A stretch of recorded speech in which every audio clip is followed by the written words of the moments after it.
Salud, amigas y amigos de la iguana.tv. Hoy vamos a entrevistar a Josu Landa, un filósofo, ensayista, profesor universitario y poeta venezolano que ha estado radicado bastante tiempo en México. Es profesor de la Universidad Nacional Autónoma de México. Y con él queremos explorar un poco las profundidades de la crisis política venezolana, sobre todo en el aspecto ético, que ha sido uno de los que tú más has trabajado. Yo digo que, bueno, tenemos ya estos 20 años de revolución bolivariana y vemos cómo contra esos elementos frente a los que insurgieron los oficiales del 4 de febrero, que fue básicamente la corrupción, vemos que sigue existiendo y a veces hasta en términos más dramáticos que en aquella época.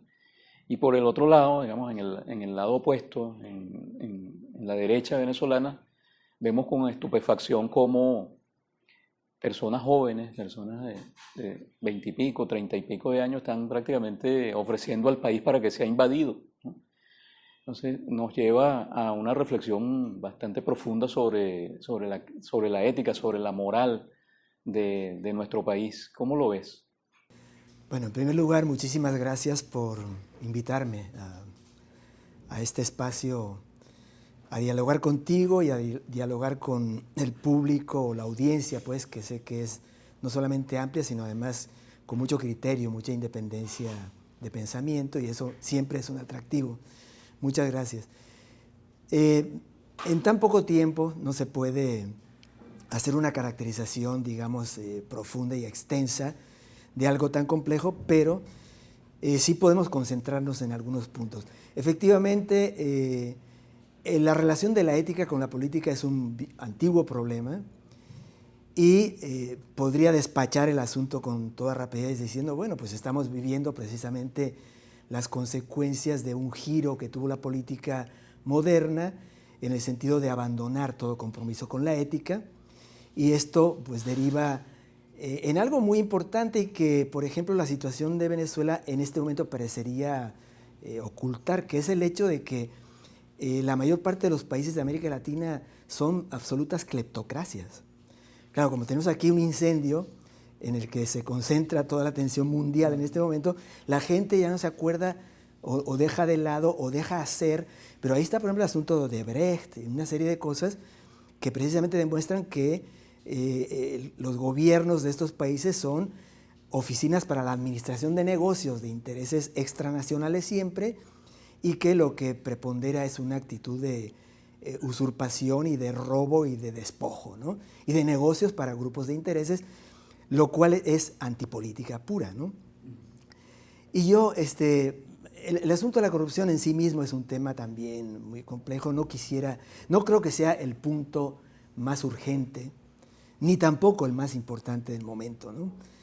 A mí me parece que en este momento, en el caso de Venezuela, creo yo que estamos llegando al punto extremo, ¿no? de las consecuencias y secuelas de lo que yo llamaría el abandono de una política real, ¿sí? Y esto es un señalamiento que hago a todos los bandos en pugna, ¿no? Si uno se fija, por ejemplo, en los proyectos políticos en curso, sigue estando presente, por ejemplo, una desconsideración total por el hilo constitucional. Es decir, lo que están proponiendo los actores en este momento más activos es saltarse los plazos, las fechas, los tiempos que de por sí ya son un problema en una democracia representativa, que esta lo sigue siendo, aunque diga que es otra cosa, sigue teniendo unos elementos muy fuertes de la vieja democracia representativa. Entonces, por otro lado, bueno, ese es un pecado que aquí todo el mundo ha cometido, ¿no? Tratar de romper el hilo constitucional. Algunos lo han logrado, y a mí me parece que eso sería una muestra más de que la política como tal no importa tanto como el cumplimiento de unos intereses grupales, ¿sí? Y el abandono de lo que sería el sentido de una política, que es pues, la justicia, procurar el bien común y procurar el hecho de que todos los habitantes de una nación puedan disfrutar de un bienestar razonable sin que sea sacrificado por las apetencias, ¿no?, de algún grupo minoritario que, sin importarle eso, pues impone su criterio, ¿no? Entonces, para mí, el punto grave ahorita es la polarización extrema, la división extrema, polarización que responde a un abandono de la política, que es lo que yo llamo ya la antipolítica, ¿no?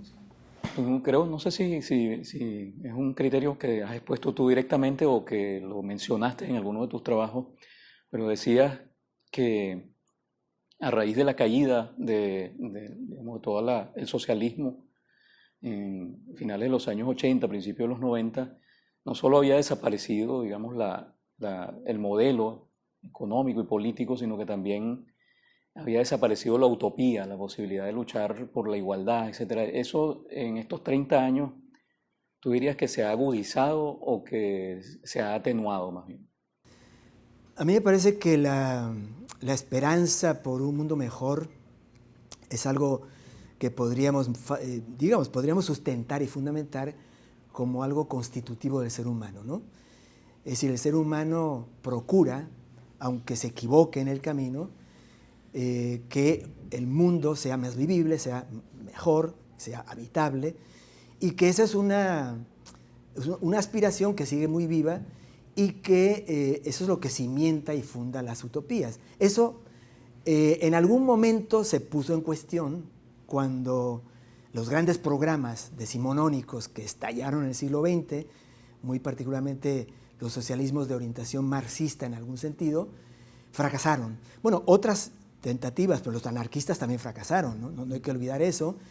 Y obviamente los programas de ultraderecha, como los fascismos y demás, también fracasaron. Finalmente todos los programas han fracasado, todos. Y sin embargo, con Fukuyama y toda esta historia, pues precisamente se pensó que con la caída del muro de Berlín, es decir, la reestructuración del mundo en esa época a partir del derrumbe de la Unión Soviética sobre todo, iba a significar eso que es un planteamiento hegeliano muy antiguo, ¿no?, del fin de la historia. Bueno, en ese momento se puso en cuestión el asunto de la utopía, pero todos hemos visto que la historia sigue su curso, si es que podemos hablar así, que no es tan sencillo, y que por lo tanto esa aspiración a un mundo mejor sigue muy viva y sigue revivificándose, aunque hoy lo que falta tal vez es una mayor confianza en la creatividad que tenían antes. Es decir, hoy es muy difícil encontrarnos a alguien inventando lo que en venezolano clásico diríamos serían pajaritos preñados para algunos, ¿no? Hay cierta reserva y cierta contención en cuanto a qué tramar, pero a su vez, o sea, es una situación de paradoja, no nos atrevemos a proponer cosas muy precisas porque sabemos que eso es inútil, ¿verdad? Pero no podemos estar conforme con lo que tenemos en ningún terreno, en ningún país, en ninguna situación, y por tanto la utopía sigue muy viva, ¿no? Hablemos un poquito de la polarización venezolana.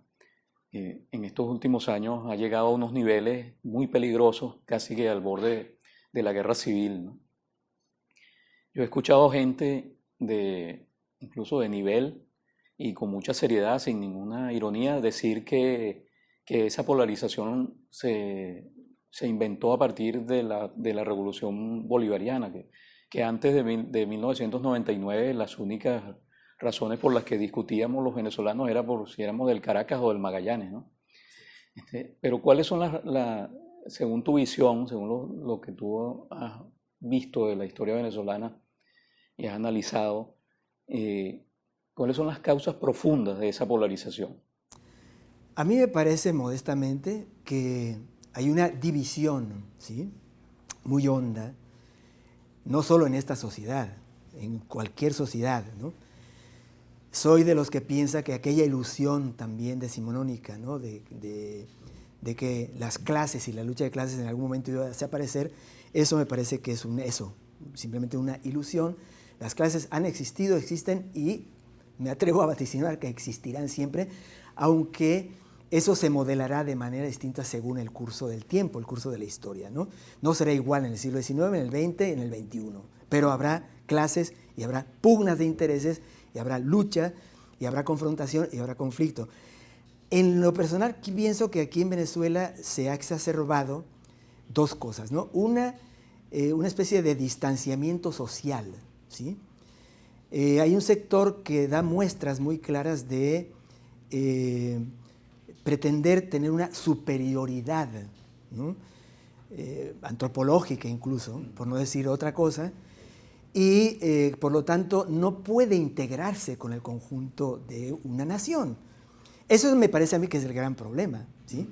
Que la brecha de las élites con respecto a lo que sería el conjunto de la población se ha ido abriendo más y han estado además racionalizando eso, ¿verdad? Con discursos francamente imposibles de sostener y que, por ejemplo, noto síntomas de eso ahora en México, aunque no quisiera hablar de México en este momento porque, bueno, ya bastante tenemos con Venezuela, podríamos dejarlo para otro momento, pero ya las primeras manifestaciones de la gente que fue derrotada pues, por el aluvión tremendo que fue López Obrador, ya están dando muestras de que ellos tienen una superioridad mental, moral, racial, social, económica, etcétera, y que la chusma es el culpable de todo esto, ¿no? Esto está operando aquí. La verdad es así, ¿no? Aunque no lo acepten o no lo quieran ver. Entonces, el problema para mí sería ver cómo se reintegra una nación. Y esto no es sencillo. Y eso va más allá de los plazos de la política normal y corriente. Ahí es donde yo colocaría, sin embargo, algunas iniciativas urgentes, ¿no? Una sería para mí la procura de un acuerdo nacional. Por fortuna ahora se están dando ciertos visos, ¿no? De al menos un diálogo que desemboque en alguna negociación, que es imprescindible y que además es normal en cualquier país del mundo donde hay conflictos, hay clases, hay intereses, ¿no? Ahora, pienso que hay que ir más allá de eso. Es decir, yo creo que debemos pensar no en una negociación, no solo, eso está bien, ¿no? No solo en una negociación cupular, sino en un acuerdo de carácter social, nacional, ¿verdad? Donde los sectores que conforman este país tengan la conciencia de un proyecto único, ¿sí? Participen de ese proyecto único, se den cuenta de que todos cabemos y que lo logremos a partir pues, de eso, de un encuentro, ¿sí? Eso es lo que yo pienso que sería la apuesta. Por consiguiente, habría que establecer puentes de diálogo, puentes de encuentro, puentes de estudio de lo que ha pasado en otros momentos y en otras épocas, porque la historia siempre es un libro que nos da muchas lecciones, y esto ha pasado en muchas partes, ¿no? Entonces, yo me iría por ahí, no solamente negociaciones como esta, sino un acuerdo nacional. Un acuerdo nacional que, además de estas negociaciones, deberían contemplar, desde mi punto de vista también, por ejemplo, una inmediata tregua, en este momento, a esta antipolítica, que es un modo de la guerra que incide en la política, ¿no? Y en ese sentido, pienso que una tregua en la parte económica sería fundamental, una tregua real, ¿sí? Sin esto no podríamos hacer nada. Todo es obvio que aquí los que tienen la posibilidad de hacerlo en el mundo del comercio y de las empresas y de las finanzas hacen lo que les da la gana y hay una población que está sufriendo las consecuencias. A eso se le suman unas sanciones que empeoran por completo la situación. No se le puede echar la culpa exclusivamente a una abstracción como un modelo, que es el mismo modelo que siempre hemos tenido. Aquí no se puede achacar a nadie la presencia de este modelo. En todo caso, se puede achacar el haber permitido que persista ese modelo y no haber logrado su superación. Pero el modelo es el de ellos, es el que heredamos de ellos, y ellos son los que le han sacado siempre mayor provecho, incluso bajo, vamos a decir, bajo la égida del propio proceso bolivariano, le han sacado muchísimo provecho económico. Entonces, creo que es necesario, urgentísimo, una tregua. Creo que una tregua económica. Creo que es imprescindible que las sanciones sean levantadas. No tiene por qué estar sufriendo la población las consecuencias de las iniciativas políticas, ni esa política de asfixia a la gente que ni la debe ni la teme y sin embargo paga todas las consecuencias directamente. Y además toman este tipo de decisiones gente que no vive aquí y que no sufre, por tanto, directamente eso. Y cada vez va peor. También me parece a mí que hay que incidir, pues, y eso es una cosa que todo el mundo evade.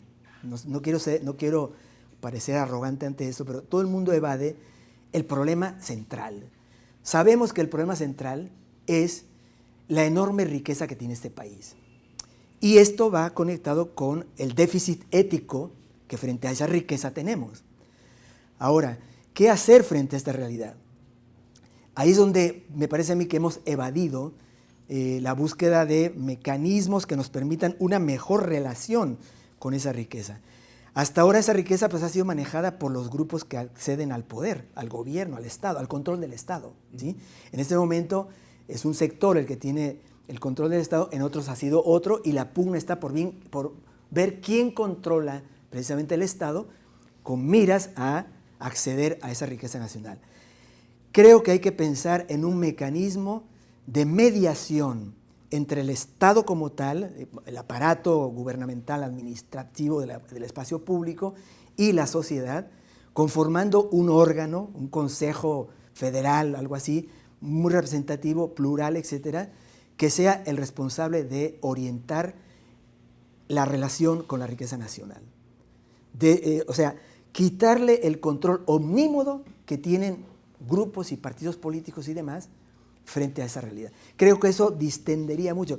Eso es un asunto que incluso en Anzoátegui, por ejemplo, que tenemos ahí una fundación para el impulso de la ética, una institución sin fines de lucro y sin ningún compromiso, totalmente autónomo, independiente, aprovechando que ha habido ciertas consultas nacionales y demás, hemos propuesto esto y sin embargo nadie hace caso a nada de esto. Ni siquiera para decirte, oye, están locos de perinola y locos de atar y métalos en un manicomio.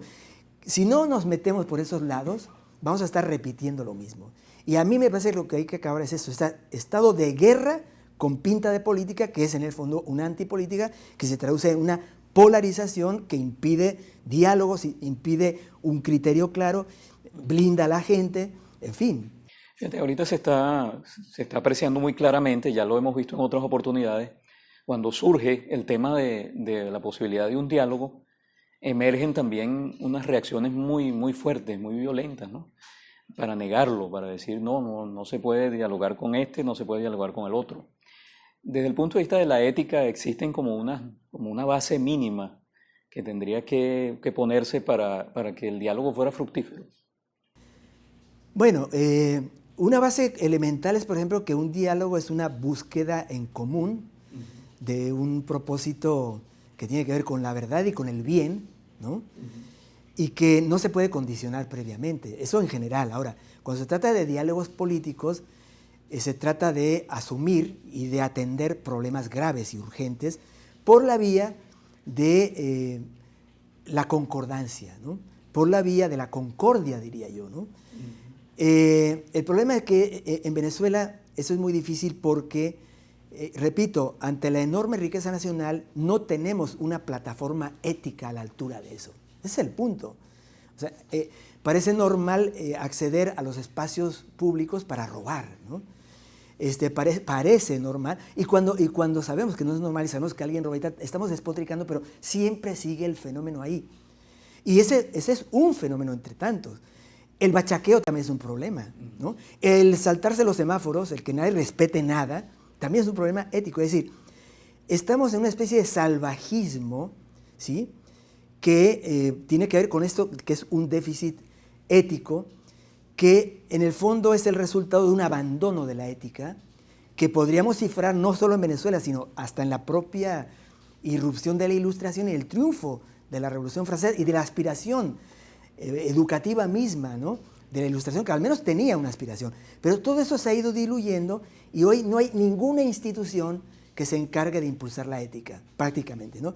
A la familia está deshecha como institución, no puede hacer nada al respecto, más bien espera que sea la escuela. La escuela está peor todavía. Las religiones muchas veces ya se han convertido en otra cosa muy distinta a intereses éticos, ¿no? Los partidos políticos ni se diga. Entonces, ¿quién impulsa esto? ¿Sí? Entonces, a mí me parece que es el Estado el que tiene que estar entonces procurando el impulso de la ética en el espacio público, concitando el concurso, ¿verdad?, de todos aquellos que estén interesados en esto, porque todo el mundo sabe que esto es necesario. Lo que pasa es que no saben cómo hacerlo. Ahora, cuando enfrentamos el asunto de un diálogo, entonces, lo que está en juego es eso, toda esa serie de valores, toda esa serie de virtudes, toda esa serie de necesidades, toda esa serie de aspiraciones justas y razonables que tiene una nación, un país como este, que tiene el derecho y la posibilidad de vivir bien y que no lo logra. Es increíble. ¿Por qué no logra Venezuela vivir bien? ¿Sí? Bueno, para mí la respuesta está en el punto del ethos completamente abandonado. Se abandonó el alma y estamos preocupados en el carro último modelo, en el traje no sé qué marca, en la corbata no sé qué, en el whisky no sé cuántos años, y en bienes materiales, y en un abandono total de lo esencial y de lo sustancial, que son estos valores, ¿no? Entonces, un diálogo profundo debe estar cimentado en todo esto. Ahora, frente a problemas concretos, bueno, me parece que es mucho más sencillo todavía, ¿sí? Por ejemplo, el aspecto político, pues debería tratarse de establecer una ruta, ¿sí? Una ruta frente a la crisis actual, ¿no? Algunos están proponiendo cosas como, por ejemplo, elecciones ya, ¿no? Otros están proponiendo un referéndum. Bueno, a mí me parece que todo eso apunta a la antipolítica una vez más, ¿no? ¿Qué significa eso? Pues la desesperación, el sucumbir al miedo y al terror muchas veces, ¿verdad? Y a la rabia y al odio y a la desesperación, que son las grandes pasiones que en este momento están muy vivas y muy activas, y para decir, no podemos seguir ni un minuto más con lo que tenemos. En una verdadera democracia eso es absurdo, ¿sí? Está en una constitución, hay unos plazos, hay unas normas, hay unas rutas, y aquí tendemos con singular alegría a romper el hilo constitucional. Dialogar para, por ejemplo, cumplir la Constitución, es lo que debemos hacer. Y la Constitución, por ejemplo, contempla, por ejemplo, que el presidente que ha sido electo en este país, con todo el cuestionamiento que tenga por parte de un sector, pero ha sido electo en este país, puede ser revocado. Bueno, eso está en la Constitución, cumple la ley, cumple la Constitución. ¿Por qué tenemos que adelantar nada? Ah, que porque fue ilegítimo el proceso. Eso es una interpretación legítima, atendible, estimable, pero hay otro sector que piensa que no es así y por tanto, para eso hay que dialogar. Y el diálogo es la clave que nos inmunizaría ante el horror que sería una guerra. Si no hay diálogo, si no hay concordia, si no hay encuentro, si no hay acuerdo, si no hay encuentro de los corazones, que es lo que significa concordia, pues lo que viene es la guerra civil. ¿Eso es lo que quieren? Guerra civil, intervención. En el fondo eso no beneficia a nadie. Ya estamos mal, todos estamos mal, ¿sí? Incluyendo los que se han atiborrado en miles de millones. Están mal. No sé ni cómo hacen para dormir, ¿me entienden? Eso no es estar bien. Tenemos derecho a una vida feliz y la vida feliz, recordémoslo, una cosa que sabemos desde miles de años atrás, se sustenta en el bien, en la verdad y en la belleza. Eso es lo que vale, lo demás no vale, ¿sí? Ya para ir finalizando, Josu, quería volver un poquito a algo que decías al principio, que es que Venezuela es como una especie de saco de boxeo que está allí para que los demás países descarguen, ¿no?, sus propios problemas. Pero hay una crisis ética también a escala planetaria, a escala mundial, ¿no? A grandes rasgos, ¿en qué consistiría esa crisis?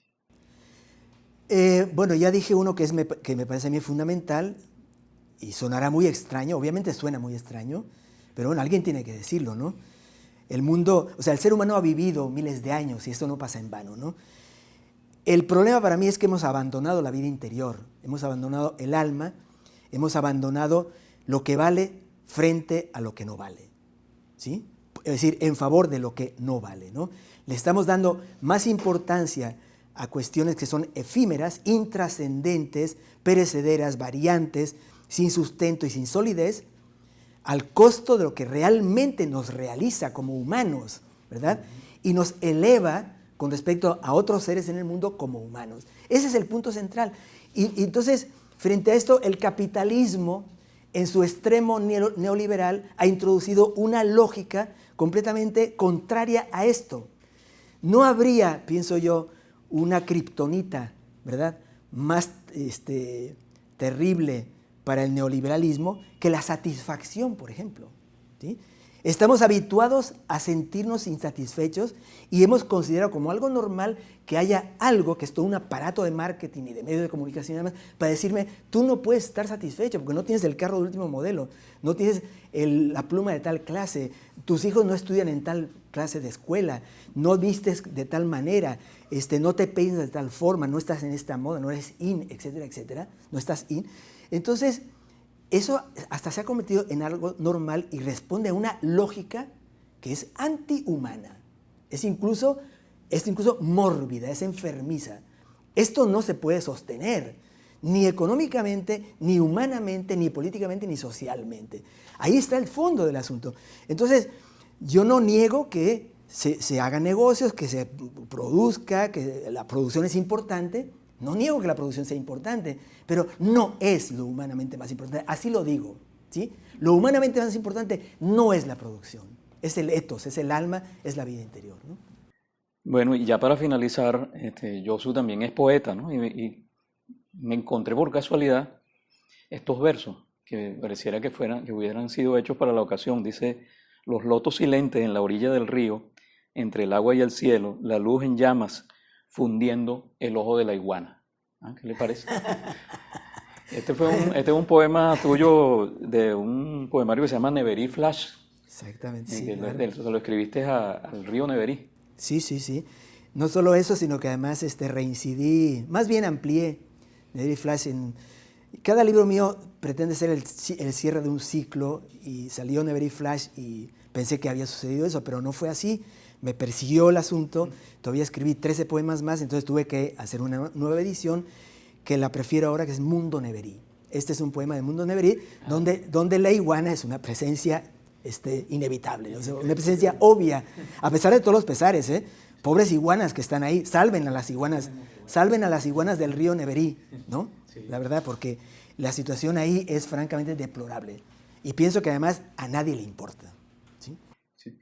Bueno, le damos las gracias a Josu Landa por haber estado con nosotros. También invitamos a las amigas y los amigos de La Iguana Televisión para que se suscriban a nuestro canal de YouTube. Y bueno, también si ya lo hicieron, para que le den clic a la campanita y así tengan las notificaciones cada vez que subamos un nuevo video, ya sea de las entrevistas de cara a cara o de cualquiera de los otros programas de La Iguana Televisión. Le damos las gracias igualmente a nuestro equipo técnico, integrado hoy por Yusbeli Jiménez, Simón Acosta, Lacidey Lorenzo y Emilio Laperuta. Y a ustedes, amigas y amigos de La Iguana.televisión, será hasta la próxima vez.